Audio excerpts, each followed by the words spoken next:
สบายดีพบกับข้าพเจ้าตำนานลาวที่หาเรื่องเล่าตำนานและเรื่องเล่าต่างๆมาเล่าให้ทานฟังตั้งแต่อดีตจนถึงปัจจุบันเดยวทานยังสามารถคอมเมนต์เข้ามาว่าอยากจะให้เฮาเล่าตำนานหยังหรือทานอยากรู้ประวัติหยังสามารถคอมเมนต์ใต้คลิปตำนานลาวจะหาทุกคำถามของทานเท่าที่หามาได้แล้วจะมาเล่าให้ทานได้ฟังนำกัน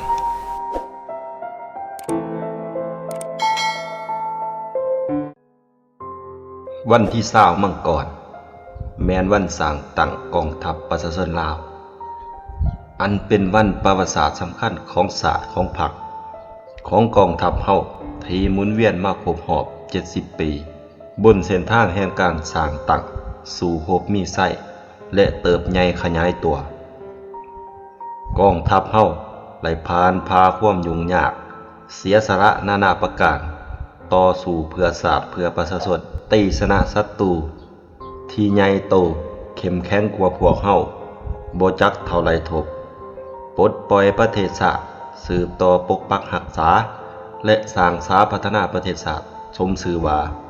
กองทัพวีรชนของศาสตร์ลาววีรชนคนลาวพิละอาจหาญประวัติศาสตร์แห่งการกำเนิดเกิดขึ้นของกองทัพประชาชนลาวแต่ท้ายศตวรรษที่19ถึงต้นศตวรรษที่20พวกจักรพรรดิลาเมืองเขินฝรั่งไหลเข้ามายึดครองลาวในปี 1893 แล้วดำเนินการกดขี่ขูดรีดประชาชนลาวอย่างแสนสาหัสด้วยจิตใจที่บ่ยอมเป็นข่อยข่าจึงได้ลุกขึ้นต่อสู้ต้านกับพวกลาเมืองเขินและตีนมือของพวกเขาด้วยหลายหูกลางหลายระดับจนถึงการต่อสู้ด้วยอาวุธในนั้นมีหลายขบวนการที่ผลเด่นขึ้นเช่นการต่อสู้ด้วยอาวุธของประชาชนอู่เหนืออู่ใต้ของเจ้าวรรณภูมิปี 1899 ถึงปี 1910 องค์แก้วองค์กรมลำอยู่ลงบริเวณปี 1901-1937 การต่อสู้ของประชาชนเผ่าต่างๆอยู่แขวงสะวรรณเขตภายใต้การนำพาของพอกระหลวกปี 1901-1902 การต่อสู้ของเผ่ามงภายใต้การนำพาของเจ้าฟ้าปัจจัยอยู่ภาคเหนือของลาวปี 1918-1922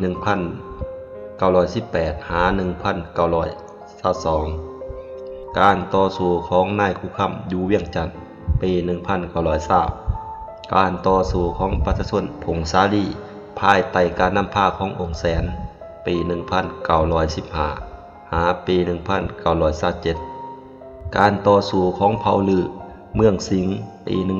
1914 ถึงปี 1918 และอื่นๆแต่บ่ได้รับชัยชนะอย่างเด็ดขาดย้อนบ่ทันมีพรรคนำพาบ่ทันมีแนวทางที่ถูกต้องบ่ทันมีกองทัพปฏิบัติที่เอกภาพและสภาพสากลบ่ทันเอื้ออำนวยมาถึงวันที่3เดือน2ปี 1930 ภายใต้การนำพาของประธานโฮจิมินห์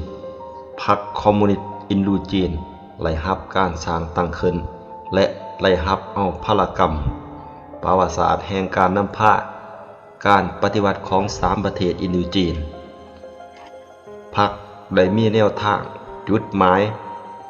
วิธีการต่อสู้อันถูกต้องเฮ็ดให้ขบวนการปฏิวัติขยายตัวขึ้นด้วยคุณภาพใหม่ในเดือนสิงหาปี 1945 กองทัพแรงโซเวียตไล่พ่ายแพ้พวกฟาสซิสต์เยอรมันผูกขาดเฮ็ดให้สงครามโลกครั้งที่2สิ้นสุดลงชัยชนะของการปฏิวัติเดือนสิงหาปี 1945 อยู่เวียดนามก็คืออยู่ลาวภายใต้การนำพาของพรรคคอมมิวนิสต์อินโดจีนเฮ็ดให้จักรพรรดิฝรั่งปราศัยและยอมจำนนกำเอากาลโอกาสประวัติศาสตร์ที่อำนวยคณะพรรคแคว้นลาวและตัดสินใจนำพาประชาชนลุกฮือขึ้นยึดอำนาจทั่วประเทศในวันที่12ตุลาปี 1945 และได้สร้างตั้งรัฐบาลลาวอิสระขึ้นที่นครหลวงเวียงจันทน์เสด็จเจ้าสุพรรณวงศ์ได้ถูกแต่งตั้งเป็นรัฐมนตรีต่างประเทศและเป็นผู้บัญชาการกองทัพรัฐบาลลาวอิสระ ภายหลังที่ปวงชนเฮาญาติและอำนาจมาไล่บ่พอเท่าไหร่พวกลาเมืองขึ้นฝรั่งก็กลับคืนมาหุกหานลาวอีกครั้งใหม่ด้วยจิตใจหักษาหักความเป็นเอกราชอันสูงส่งประชาชนลาวได้ลุกฮือขึ้นต่อสู้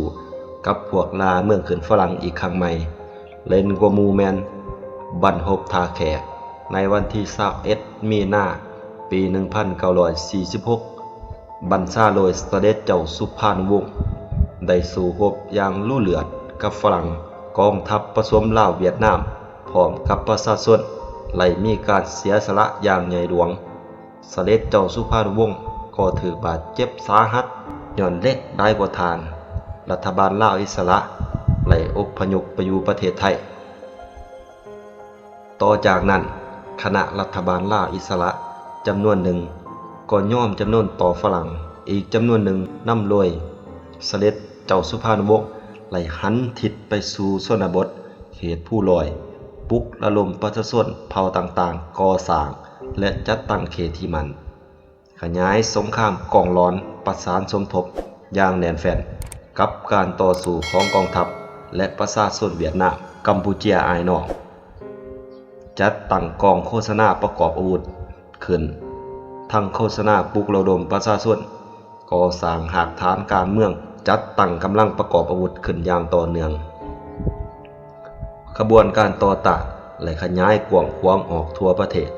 หากฐานการเมืองก็เติบใหญ่ขยายตัวขึ้นหลายท้องถิ่นได้จัดตั้งกำลังประกอบอาวุธในระดับกองหอยขึ้นคือกองปัจจัยอยู่เสียงขวางกองฝางุมอยู่เวียงจันทน์กองไส้เสถาอยู่ภาคกลางกองไส้จักรพรรดิอยู่ภาคใต้เฮ็ดให้หูกฐานสงครามแบบซ่อนแขวหวี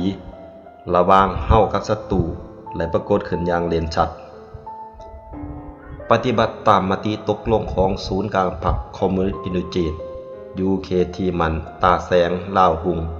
เมืองเสียงขอแขวงหัวพันและประกาศสร้างตั้งกองทัพลาวอิสระขึ้นอย่างเป็นทางการในวันที่20มังกรปี 1949 ซึ่งแม่นกองทัพประชาชนลาวในปัจจุบันโดยใช้ชื่อว่ากองราชวงศ์ซึ่งแม่นประธานไกรสอนพรหมวิหารเป็นผู้ประกาศและบัญชาโดยกรมนับแต่นั้นมาเลยถือเอาวันที่20มังกรปี 1949 เป็นวันสร้างตั้งกองทัพประชาชนลาว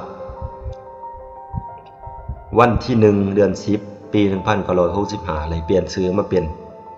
กองทัพปลดปล่อยประชาชนลาวและวันที่16เดือน7ปี 1982เปลี่ยนชื่อมาเป็นกองทัพประชาชนลาวจนถึงปัจจุบันกองทัพประชาชนลาวเลยกำเนิดเติบใหญ่ภายใต้การสีน้ำผ้าและการศึกษาอบรมจากพรรคเป็นขีดไม้ใหม่และแมนบาทกล่าวกระโหลดที่สำคัญอย่างยืนถึงการเติบใหญ่ขยายตัวของการปฏิวัติแม้นการเติบใหญ่เข้มแข็งของกองกำลังประกอบอาวุธปฏิวัติเป็นการสืบทอดมูลเสือพิละอาทานของบรรพบุรุษลาวยิ่งตีก็ยิ่งมีไส้สนะยิ่งสู่รบก็ยิ่งเติบใหญ่เข้มแข็งการปฏิวัติก้าวขึ้นหอดบอนใดกองทัพเฮาก็ขยายโตหอดบอนนั้นเป็นกำลังหลักแรงให้ขบวนการต่อสู้ของประชาชนเพื่อความเป็นเอกราชแห่งชาติเพื่อความสมบูรณ์พูนสุขและความวัฒนาถาวรของประเทศชาติอย่างแท้จริง